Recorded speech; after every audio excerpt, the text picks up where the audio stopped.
വാണിയംകുളം നഗരത്തിന്റെ മുഖച്ഛായ മാറുന്നു. 1 കോടി രൂപ ചെലവിൽ നടത്തുന്ന നവീകരണ പ്രവർത്തനങ്ങൾ പുരോഗമിക്കുകയാണ്. പ്രവർത്തനങ്ങൾ പൂർത്തിയാകുന്നതോടെ ടൗണിലെ ഗതാഗതക്കുരുക്കിനും പരിഹാരമാകുമെന്നാണ് പ്രതീക്ഷ.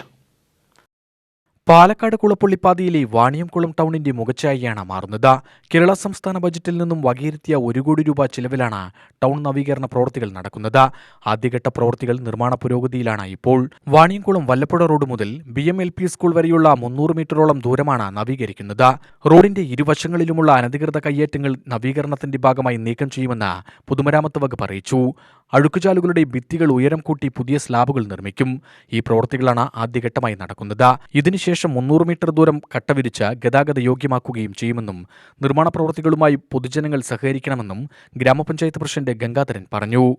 വാണിയംകുളം ഗ്രാമപഞ്ചായത്തിൽ വാണിയംകുളം ടൗണ്, വാണിയംകുളം വല്ലപ്പുഴ റോഡ് മുതൽ കോതകുറിശി റോഡ് വരെയുള്ള പ്രദേശം സർക്കാരിന്റെ 1 കോടി രൂപ ഫണ്ട് ചെലവ് ചെയ്ത് PWDയുടെ നേതൃത്വത്തിൽ നഗര സൗന്ദര്യവൽക്കരണ പ്രവർത്തനങ്ങൾ നടന്നു വരികയാണ്.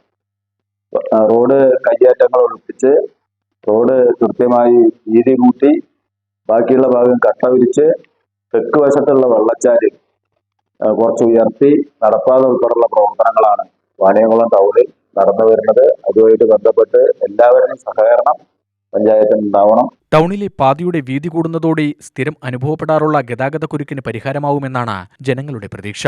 കേരളത്തിലെ തന്നെ അറിയപ്പെടുന്ന വാണിയംകുളം കന്നുകാലി ചന്തയ്ക്കായി നിരവധി ആളുകളാണ് വ്യാഴാഴ്ചകളിൽ നഗരത്തിലെത്താറുള്ളത്. UTV news, Palakkad.